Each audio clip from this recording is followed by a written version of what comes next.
जय हिंद एवरीवन। स्वागत है आपका एग्जाम पाठशाला बाय मोहित कुमार। गाइस, आज की वीडियो बहुत स्पेशल होने वाली, मोस्ट इंपॉर्टेंट होने वाली है, क्योंकि इसमें हम मोस्ट इंपॉर्टेंट फार्मूलाज क्या वन साइड वीडियो बनाने जा रहा हूं। आईसीएसई क्लास 10th के स्टूडेंट के लिए सेमेस्टर 2 एग्जाम के लिए मैथ्स की वन साइड फार्मूला का मैं रिवीजन कराने जा रहा हूं। गाइज, मैं इसमें आपको रटाना नहीं है, फार्मूले को कैसे याद रखना है, कैसे बेस्ट ट्रिक के साथ आपको रिवीजन कराऊंगा। जो आपको पेड कोर्स में नहीं मिलता वो आपको फ्री ऑफ कॉस्ट मिलने जा रहा है। इसलिए दबा के लाइक और शेयर कीजिए। और मैं गाइज बता दूं, यदि आप मैथ्स को zero to hero level maths की पढ़ना चाहते हैं तो आप हमारे चैनल को सब्सक्राइब कर ले, क्योंकि मैं सेमेस्टर 2 एग्जाम के लिए क्लास 10th के स्टूडेंट के लिए मैथमेटिक्स की zero to hero level mathematics की शुरुआत करने जा रहा हूं, जिसमें आप best strategy, best trick, best concept के साथ मैथ्स को कैसे सीखेंगे ये मैं आपको बताऊंगा। गाइस, मैं फार्मूले की स्टार्टिंग कर रहा हूं, तो मैं फार्मूले में सबसे पहले चैप्टर आपको सेक्शन फार्मूला का स्टार्ट करने जा रहा हूं। कोऑर्डिनेट ज्योमेट्री का सेक्शन फार्मूला।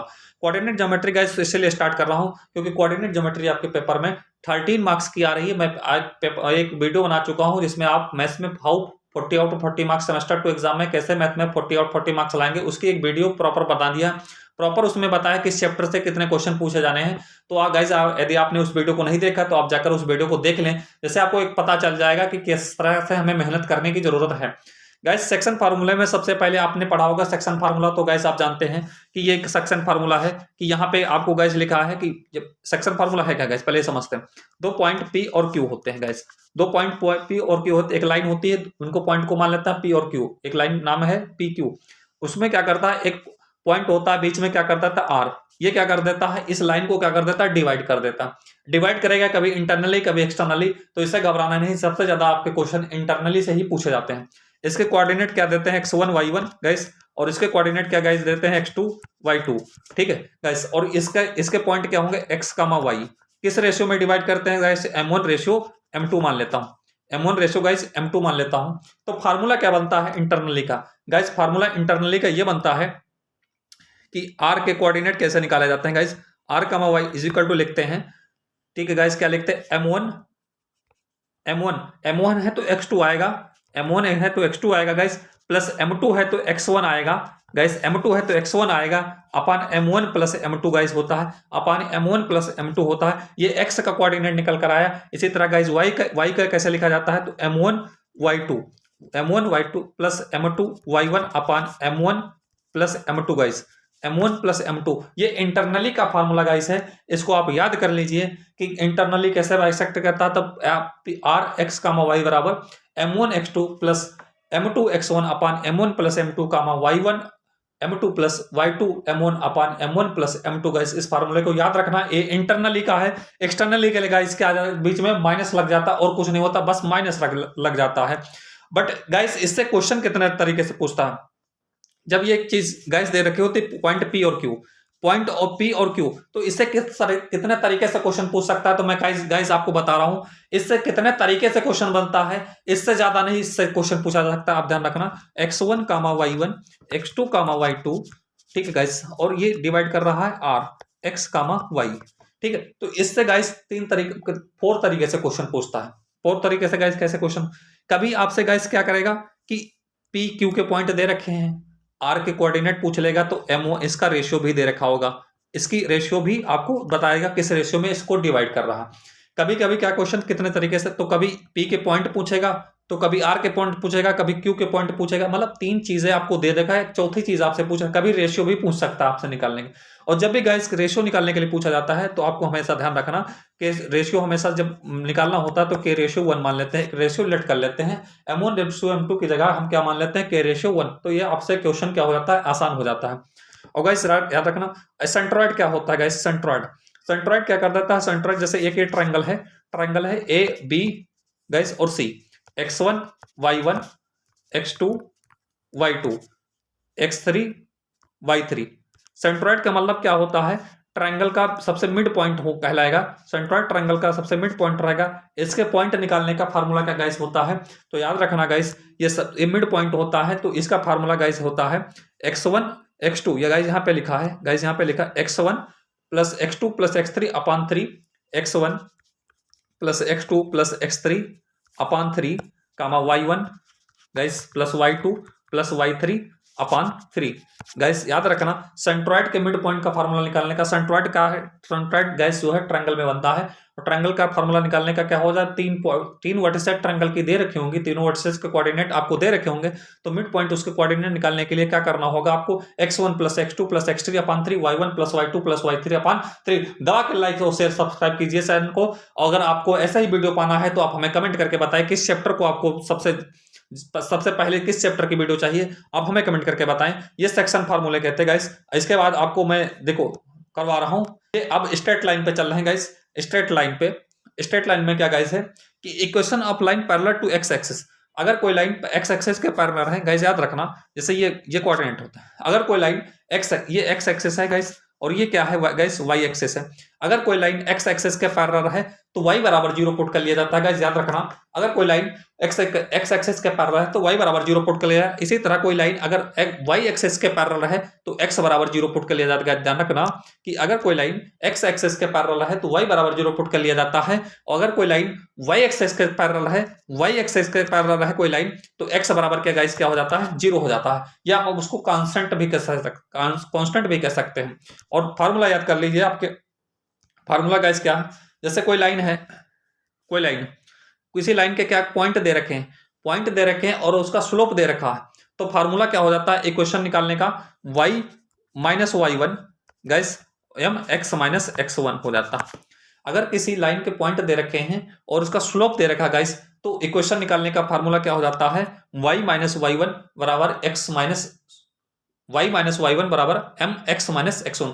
याद रखना y माइनस y1 बराबर m x माइनस x1। याद करते चलिए और कमेंट करके बताते चलिए कि जहां पे आपको डाउट हो रहा आप हमें बताइए, जिस चैप्टर में आपको दिक्कत है वो हमें बताइए, उस चैप्टर को आपको क्या डाउट क्लियर करूंगा मैं।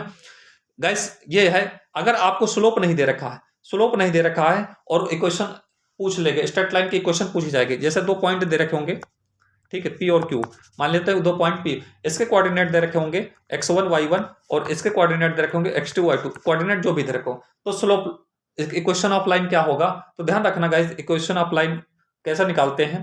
तो इसके लिए फार्मूला गाइस याद रखना कि ये फार्मूला है सबसे बढ़िया ये फार्मूला, y माइनस y1 बराबर y2 upon y1 x2 minus x1 bracket में x माइनस x1। याद कर लीजिए गाइस y माइनस y1 बराबर y2 upon y1 upon x2 minus x1 bracket में x माइनस x1। गाइस इस फार्मूले को याद कर लीजिए, जब दो पॉइंटों के बीच में जब आपको स्लोप दिया हो तो एक पॉइंट के बीच निकालने का फार्मूला क्या हो जाता है क्वेश्चन का, y minus y1 equal to m x minus x1। ठीक गाइस याद रखना। और स्लोप कैसे गाइस निकाला जाता है, स्लोप को आप भी याद कर लिए, स्लोप निकालने का फार्मूला क्या है, स्लोप को m से रिप्रेजेंट करते हैं गाइस, याद रखना y2 minus y1 upon x2 minus x1। Slope निकालने का फार्मूला क्या है स्ट्रेट लाइन के लिए, स्लोप निकालने का स्ट्रेट लाइन के लिए गाइस फार्मूला है m is equal to y2 minus y1 upon x2 minus x1। याद रखना गाइस, इसको बहुत इंपॉर्टेंट फार्मूला है, आपसे स्लोप निकालने के लिए पूछा जाएगा। गाइस मैं बात कर रहा हूं जब टू लाइन क्या हो, पैरेलल हो और परपेंडिकुलर हो, जब दो लाइनें क्या हो एक दूसरे के पैरेलल हो और परपेंडिकुलर हो। पैरेलल के लिए कंडीशन क्या है कि m1 बराबर क्या हो जाता है m2।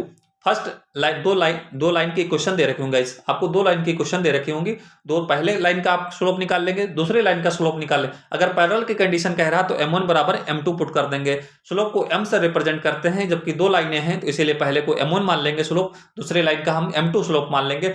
और दोनों जब लाइन पैरेलल है तो स्लोप क्या हो जाते हैं, आपस में इक्वल होते जाते हैं गाइस, याद रखना स्लोप आपस में इक्वल हो जाते हैं। परपेंडिकुलर के लिए गाइस क्या होता है, परपेंडिकुलर जब दो लाइनें क्या होंगी, दो लाइनें एक दूसरे पर क्या होंगी, परपेंडिकुलर होंगे गाइस। तो याद रखना इसका स्लोप फर्स्ट लाइन का स्लोप निकालोगे और सेकंड लाइन का स्लोप निकालोगे। अब परपेंडिकुलर कंडीशन कह रहा है तो इसीलिए m1 इंटू m2 बराबर क्या पुट करोगे guys -1। m1 into m2 is equal to guys put करोगे -1। m1 into m2 is equal to guys put करोगे -1। याद रखना परपेंडिकुलर कंडीशन है गाइस। अगर कोई डाउट है तो आप हमें कमेंट करके बताएं गाइस, ठीक है। अब ये हमारे क्या हुए, स्ट्रेट लाइन के भी फार्मूले गाइस कंप्लीट हुए और कोऑर्डिनेट ज्योमेट्री के, यही इतने इंपॉर्टेंट फार्मूले हैं, इन्हीं से आपके सारे के सारे क्वेश्चन हो जाएंगे। 13 नंबर की ज्योमेट्री पूछी, कोऑर्डिनेट ज्योमेट्री पूछी जाती है 13 नंबर की, इसीलिए गाइस क्या करा मैंने सबसे पहले कोऑर्डिनेट ज्योमेट्री के फार्मूले रिविजिट करवाए। अगर ठीक है, और आप इनको वीडियो को बार बार रिवाइज करके आप इन फार्मूले को रिवाइज करते रहे, मेमोराइज करते रहे। 13 मार्क्स की कोऑर्डिनेट ज्योमेट्री पूछी जानी है। अब उसके बाद मैंने गाइस बताया था 10 मार्क्स की आपकी आप आ रही है पेपर में, कौन सेंट्रल टेंडेंसी स्टैटिक्स स्टैटिस्टिक्स कह सकते हो, स्टैटिक्स कह सकते हो गाइस। ये 10 मार्क्स की आपके पेपर में पूछी जाएगी और इसके मोस्ट इंपॉर्टेंट फार्मूला आपको मैं बताने जा रहा हूं, इनको आप रिवाइज रखना, ठीक है। रटना नहीं गाइस, रटना नहीं, आपको याद रखना कि मीन निकालने का, मीन देखो पहले मीन निकालेंगे गाइस, मीन, मीडियन और मोड। इसमें 3 चीजें होती, मीन, मीडियन और मोड, ठीक है। तो सबसे पहले मीन की बात करूंगा गाइस। मीन, मीन क्या होता है गाइस? मीन 2 तरीके से आपको निकालना होगा। एक होगा अनग्रुप्ड डाटा, अनग्रुप्ड डेटा, और एक ग्रुप डेटा होगा गाइस। ग्रुप डेटा होगा, एक अनग्रुप डेटा होगा। ग्रुप डेटा और अनग्रुप डेटा की गाइस पहचान क्या है? ग्रुप डेटा जो होगा, अनग्रुप डेटा होगा, ऐसे दिया होगा जैसे आपको गाइस दे दिया 2 4 6 8 10, इसका मीन फाइंड कीजिए। ये ये अनग्रुप है, तो इसका आप इसको अनग्रुप डेटा कैसा है। और ग्रुप डेटा क्या होता है गाइस? उसमें कुछ नहीं होता ग्रुप डेटा में, जैसे कि आपने ध्यान दिया, नहीं दिया होगा, ध्यान देना। 10 से 20 कह देता है क्लास कंट्रोल, 20 से 30 क्लास कंट्रोल कह देता है। ये ग्रुप ग्रुप इसको क्या बोलते हैं? ग्रुप डेटा बोलते हैं। जब हम क्लास कंट्रोल लगाने लगते हैं तो ये ग्रुप डेटा कहला जाता है। तो अनग्रुप डेटा के लिए मीन निकालने का फॉर्मूला क्या है गाइस? ध्यान रखना, sum of observation upon number of term.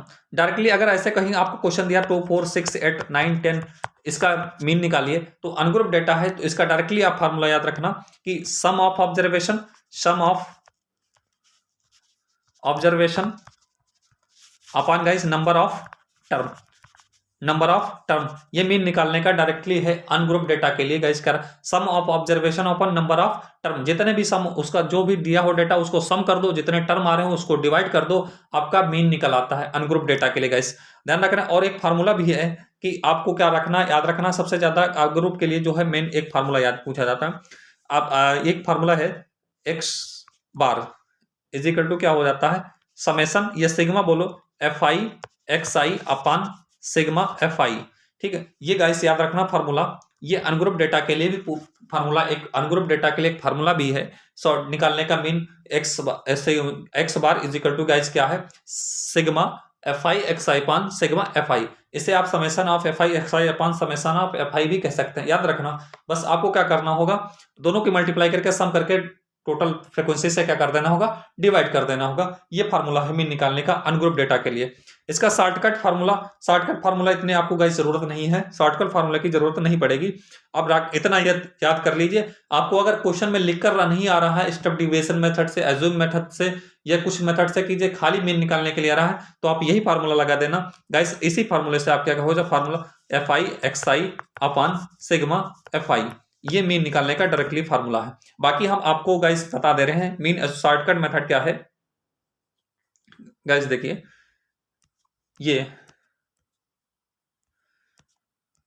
अब बात करते हैं गाइस, मैं मीडियन क्या है, मीडियन की बात करता हूं गाइस।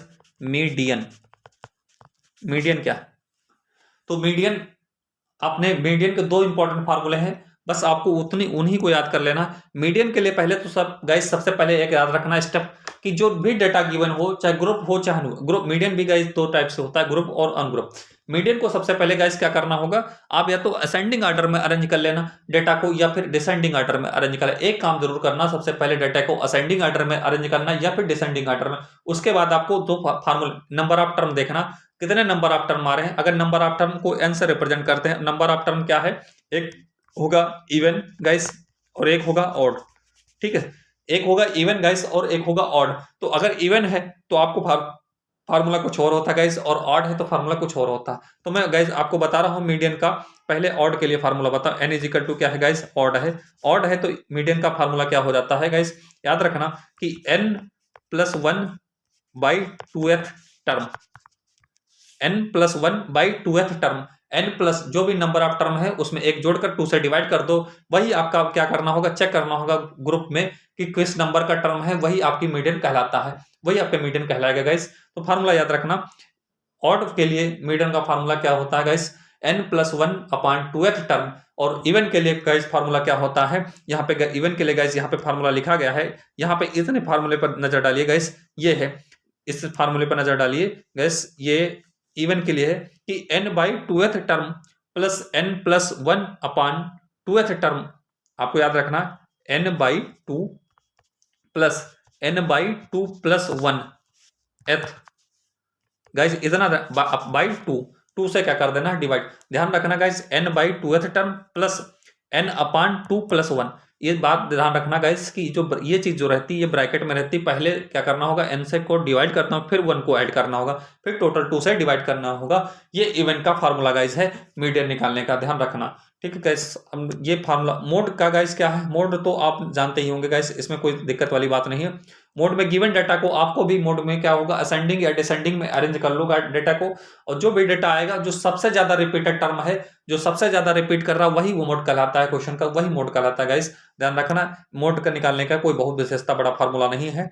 अब बात करता हूं गाइस, मैं जा रहा हूं चैप्टर मेंसुरेशन की। गाइस मेंसुरेशन इस चैप्टर की वैल्यू क्या है आपके सेमेस्टर 2 के लिए, 6 मार्क्स का पूछा जाएगा, आपके 6 मार्क्स का मेंसुरेशन आपके पेपर में आएगा। अब 6 मार्क्स के लिए आपको क्या करना होगा, मेंसुरेशन में सबसे ज्यादा बड़ी दिक्कत, कोई दिक्कत नहीं, सबसे सरल चैप्टर भी है, बट इसमें सबसे ज्यादा फार्मूले हैं। अगर इन फार्मूले को आप याद रख पाओगे तो आप मेंसुरेशन में सिकंदर हो। ठीक है, तो गाइस आप इनको फार्मूलों को मैं याद करना सिखा रहा हूँ गाइस, क्या करना है मेंसुरेशन में आपको। थोड़ा गाइड वीडियो जरूर लंबी हो जाएगी, बट आपको एक एक फार्मूला क्लियर हो रहा है, एक एक फार्मूला, तो आप इस वीडियो को जो है लाइक और शेयर जरूर करना। लाइक और शेयर बनता है, मैंने इतना क्या है कंप्लीट वीडियो दे रहा हूं आपको 1 शॉट फार्मूला, जिसमें सारे फार्मूले आपको एक साथ मिल रहे हैं देखने को। तो सिलेंडर की बात करता हूं गाइस, सबसे पहले इसमें आ गया सिलेंडर। सिलेंडर का फार्मूला क्या होता है, curve surface area. Curve surface area का गाइस फार्मूला क्या होता है, 2πRh। 2πRh curve surface area cylinder का फार्मूला होता है गाइस। और इसी तरह टोटल सरफेस एरिया का सिलेंडर का फार्मूला क्या होता है गाइस, या तो आप 2πr ब्रैकेट में h+r या 2πr ब्रैकेट में h+r याद कर लो गाइस, या फिर 2πr ब्रैकेट में 2πr प्लस 2πr², इन दोनों में से कुछ भी एक याद कर लो। तो मेरे हिसाब से गाइस आप ये याद रखना, ये ज्यादा सिंपल रहता है, 2πr ब्रैकेट में h+r, क्योंकि इससे कैलकुलेशन आपकी क्या हो जाती है गाइस, सिंपल हो जाती है, इससे कैलकुलेशन गाइस आपकी सिंपल हो जाएगी। ठीक है, अब इसके बाद वॉल्यूम निकालने का फार्मूला क्या होता है इसके गाइस, तो πr²। इसका वॉल्यूम क्या होता है, सॉलिड सिलेंडर का वॉल्यूम πr²h होता है, सिलेंडर का वॉल्यूम क्या होता है πr²h होता है, πr²h गाइस याद रखना, वॉल्यूम ऑफ सिलेंडर क्या होता है πr²h। इसके बाद गाइस क्या हॉलो सिलेंडर की मैं बात करने वाला हूं। हॉलो सिलेंडर के लिए क्या करना है गाइस, आपको याद रखना है हॉलो सिलेंडर के लिए कि इसका हॉलो सिलेंडर का एक तो वॉल्यूम का फार्मूला याद रखना। तो हॉलो सिलेंडर का वॉल्यूम का फार्मूला होता है गाइस पाई ब्रैकेट में capital R² minus small r² bracket बन फिर h, pi capital R² minus small r² into h, ये हॉलो सिलेंडर का वॉल्यूम का फार्मूला होता है। और ये गाइस ये है आपका इसका टोटल सरफेस एरिया निकालने का फार्मूला है 2 पाई ब्रैकेट में RH plus small RH plus capital R² minus small r²। Guys याद रखना, सबसे ज्यादा आप वॉल्यूम को याद कर लो, वॉल्यूम से आपका सारा काम हो जाना है। इसलिए गाइस हॉलो सिलेंडर का फार्मूला है पाई r² ब्रैकेट में capital R² minus small r² into h। कोन की बात करता हूं गाइस, कोन का डायग्राम कैसे बनता है गाइस, याद रखना कोन का डायग्राम ऐसे बनता है। कोन में कि ये जो बोली जाती है गाइस इसको स्लैंट हाइट कहते हैं, और ये क्या होती है बेस रेडियस होती है।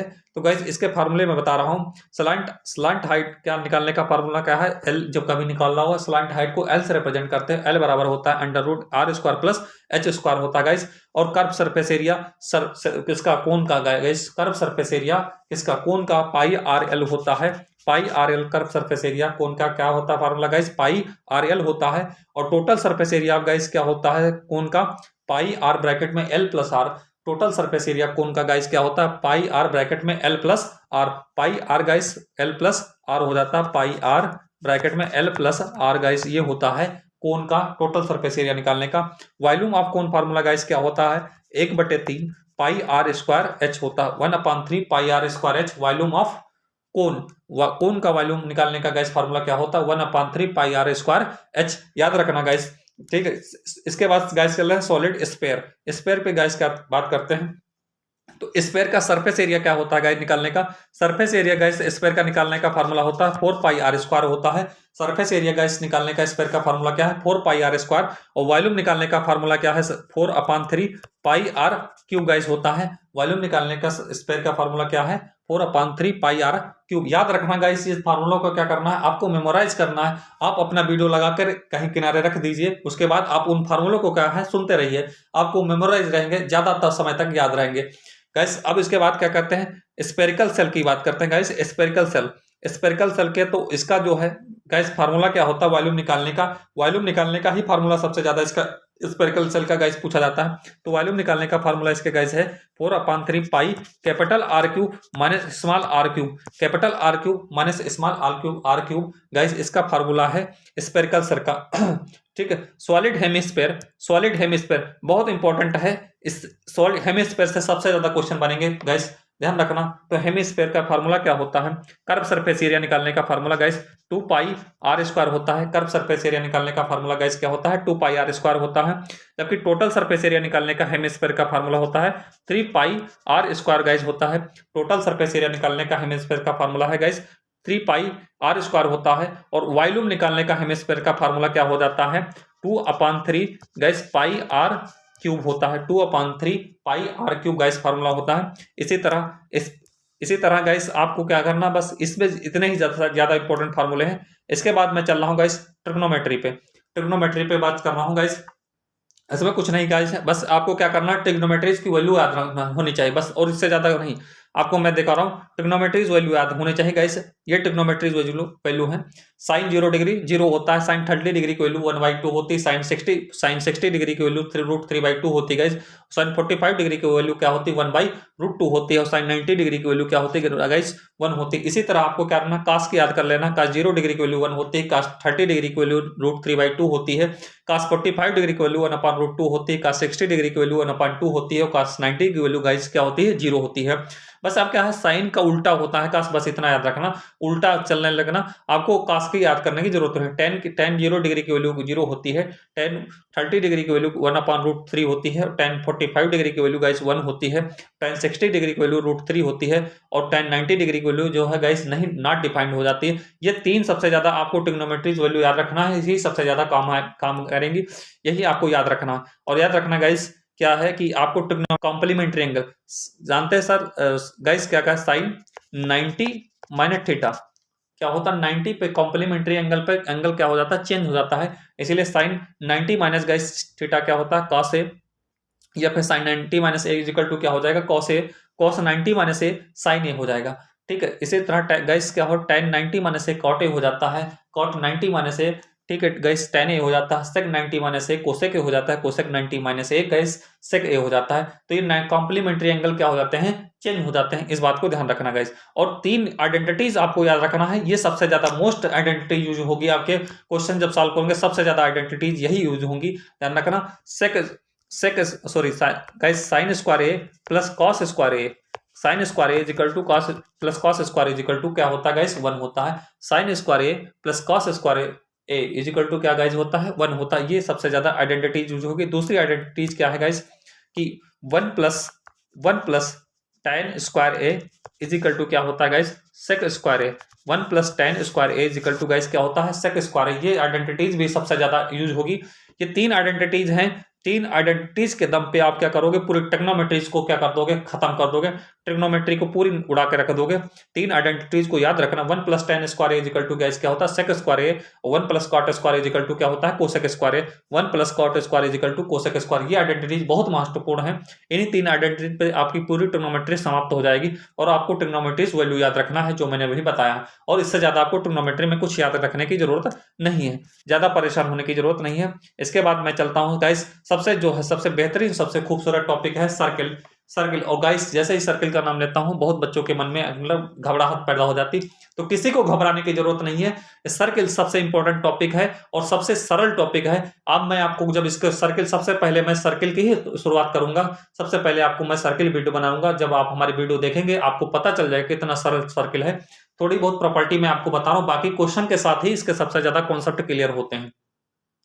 तो मैं एक बात बता दूं गाइस कि गाइस आप याद रखना कि यहाँ पे सर्किल के लिए यहाँ पे ये प्रॉपर्टी है। प्रॉपर्टी को गाइस मैं नहीं पढ़ूंगा, याद रखना। प्रॉपर्टी नंबर एक है गाइस ये है कि सर्किल इन सर्कल कि यहाँ पे सेंटर पे जो एंगल बनता है, सेंटर पे जो एंगल बनता है सरकमफेरेंस पे एंगल बने एंगल का क्या होता है? डबल होता है गाइस, याद रखना। सेंटर पे जो एंगल बनता है वो सरकमफेरेंस पे एंगल बने एंगल का क्या होता है? डबल होता है। अगर सरकमफेरेंस पे एंगल गाइस क्या बनना है? x डिग्री, तो सेंटर पे एंगल बनता है 2x डिग्री। गाइस याद रखना कि एंगल जो होता है सेंटर पे जो एंगल बनता है इन सर्किल में, याद रखना ये प्रॉपर्टी सबसे ज्यादा गाइस यूज होगी। यही सबसे ये थ्योरम का मिस स्टेटमेंट है कि यहाँ पे जो एंगल बनता है सेंटर पे एंगल, वो सरकमफरेंस पे बने एंगल का क्या होता है डबल। अगर सरकमफरेंस पे गाइस एंगल बन रहा है 10 डिग्री, तो सेंटर पे एंगल कितने डिग्री बन जाएगा 20 डिग्री, उसका डबल हो जाएगा। इस थ्योरम को याद रखना, और इस थ्योरम के यूज कैसे करेंगे, इस थ्योरम के कितने टाइप के क्वेश्चन बनेंगे, वो सब मैं आपको वीडियो में अंदर देने वाला हूं। तो आप अगर हमारे चैनल को सब्सक्राइब नहीं किया तो सब्सक्राइब कर ले, सबसे बेहतरीन वीडियो बनने वाली है, आपको सबसे ज्यादा इंपॉर्टेंट क्वेश्चन मिलेंगे। और एक थ्योरम ये है कि angle in a same segment is equal. जैसे गाइस आपको ध्यान रखना कि जैसे मैंने यहां बना दिया कि वो सेगमेंट है, तो क्या करना है गाइस, यहाँ पे एंगल इस सेगमेंट से यहाँ का ये एंगल, ये दोनों एंगल आपस में क्या हो जाते हैं इक्वल होते हैं। ये सबसे ज्यादा यूज होगा। ये मैं इसलिए बता रहा हूँ, इन थ्योरम को मैं प्रूफ नहीं करवाऊंगा, बस इनका स्टेटमेंट मैं बता रहा हूँ क्योंकि सबसे ज्यादा क्वेश्चन में यूज होती हैं। तो ध्यान रखना, अगर एक ही सेगमेंट से हैं तो ध्यान रखना कि उनके सरकमफरेंस वाले एंगल आपस में क्या होते हैं गाइस इक्वल होते हैं। और सबसे बेहतरीन प्रॉपर्टी जो है सर्कल की, यही सबसे ज्यादा यूज होने वाली है। Angle in a semi circle is right angle. ध्यान रखना guys, angle in a semi circle is a right angle. ध्यान रखना, सर्कल के अंदर क्या होता है, एंगल जो बनता है सेमी सर्कल में, एंगल जो बनता है वो कितना डिग्री का होता है गाइस 90 डिग्री का होता है। 90 डिग्री का होता है angle in a semi circle is a right angle. 90 degree का बनता है सेमी सर्कल में, एंगल जो बनता है वो 90 डिग्री का होगा। तो याद करो, रट लो इस बात को याद कर लो, मेमोराइज कर लो गाइस। और याद रखना, ये सबसे इंपॉर्टेंट थ्योरम है, ये सबसे ज्यादा क्वेश्चन में यूज होने वाली है। और एक थ्योरम आपको बता दूं, एक सर्कल के अंदर जब साइक्लिक क्वाड्रिलेटरल बनता है, सर्कल के अंदर गाइस जब साइक्लिक क्वाड्रिलेटरल बनता है, साइक्लिक क्वाड्रिलेटरल कैसे गाइस, जैसे मान लो 4 पॉइंट होंगे सर्कल, ये गाइस मैंने ये साइक्लिक क्वाड्रिलेटरल का डायग्राम, तो साइक्लिक क्वाड्रिलेटरल के अपोजिट एंगल का सम जो होता है, साइक्लिक क्वाड्रिलेटरल के गाइस अपोजिट एंगल का सम जो होता है सर्कल के अंदर, वो 180 डिग्री होता है। इसी थ्योरम का यूज है। ये थ्योरम का यूज थोड़ा सा क्वेश्चन में देखने को मिलेगा आपको गाइस, तो रटना नहीं है बात, आपको क्या करना है, वीडियो को बार बार रिवाइज करके देखना है। फार्मूले सारे हमने क्या क्या मोस्ट इंपॉर्टेंट फार्मूले इस वीडियो में हमने क्या कर दिया गाइस, रिवाइज करते हैं। एक थ्योरम का स्टेटमेंट याद रखना गाइस, इन साइक्लिक क्वाड्रिलेटरल के गाइस के अंदर बता रहा हूं बात कि साइक्लिक क्वाड्रिलेटरल की गाइस मैं बता रहा हूं, साइक्लिक क्वाड्रिलेटरल की एक प्रॉपर्टी और गाइस याद रखना कि जो इसका एक्सटीरियर एंगल होता है, इसके अपोजिट इंटीरियर एंगल के बराबर होता है। यहाँ वाला एंगल जो होता है इसके अपोजिट इंटीरियर एंगल, ये गाइस है ये वाला, ये आपस में क्या हो जाते हैं, दोनों आपस में इक्वल होते हैं। तो साइक्लिक क्वाड्रिलेटरल का एक्सटीरियर एंगल जो होता है उसके अपोजिट इंटीरियर एंगल के आपस में क्या होता है बराबर। बाकी क्वेश्चन जो है सर्कल के जितनी प्रॉपर्टी, जितने भी टाइप के क्वेश्चन है, जब क्वेश्चन सॉल्व करूंगा तो सबसे ज्यादा कॉन्सेप्ट आपके सर्कल के क्वेश्चन से ही क्लियर होंगे गाइस। जय हिंद, धन्यवाद, मिलते हैं नेक्स्ट वीडियो में, बाय बाय।